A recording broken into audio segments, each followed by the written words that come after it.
4 dona formula kerak bo'ldi. Hop, 3 ta hosilaning asosiy formulalari va bitta trigonometriyaning asosiy formulasi kerak bo'ladi. Hop, endi biza bilishimiz kerak, sinus, bitta sinusning darajalari yoki kosinus darajalari kelsa, biza e'tibor bilan iloji boricha daraja pasaytiramiz. Daraja pasaytirib ishlashimiz kerak bo'ladi. Ko'proq yig'indi qilsak, osonroq chiqadi va qulayroq bo'ladi.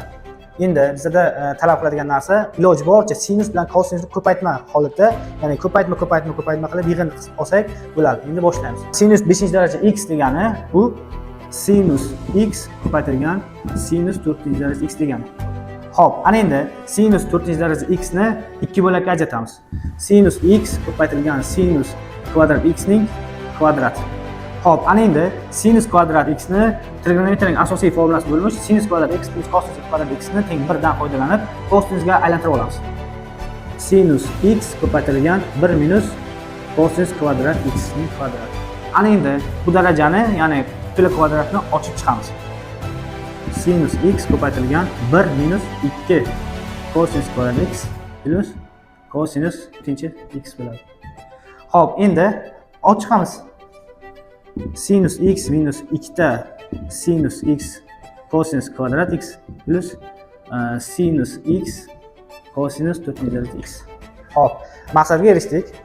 Bitta sinusning darajasi qoldi, qolgan darajalar esa sinus bilan kosinusni ko'paytmasi.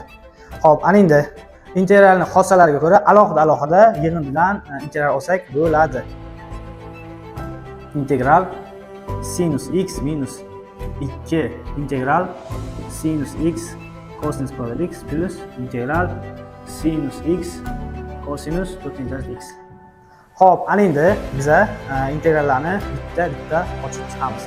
Xo'p, buning uchun bitta murakkab hosila formulasidan kelib chiqib ochib chiqamiz. Bu nima degani? Aslida ahamiyat beradigan narsamiz shundayki, mana bu ko'paytmadan, ya'ni kosinus kvadrat x bizning uchun asosiy funksiya.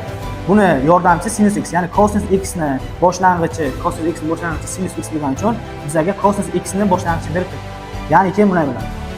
Kosinus hosila x dan bu sinus x bo'ladi, o'shani kosinus kvadrat x. Ana endi plus integrali bor. Buni ham xuddi shunaqa, ya'ni kosinus hosila x sinus x beradi, o'shaning uchun almashtirib chiqyapti. Kosinus 4-daraja x. Xo'p, endi e'tibor bergan narsamiz mana bu 3-formuladan. Ya'ni kim murakkab funksiyadan hosil olsak, fx ichkaridan hosilasi va o'sha funksiyaning hosilasi bo'lib chiqadi. Endi bu funksiyada xuddi shunaqa integrallar shuni teskarisi bo'ladi. Integral bilan hosila bilamiz, bu teskari tushunchalar.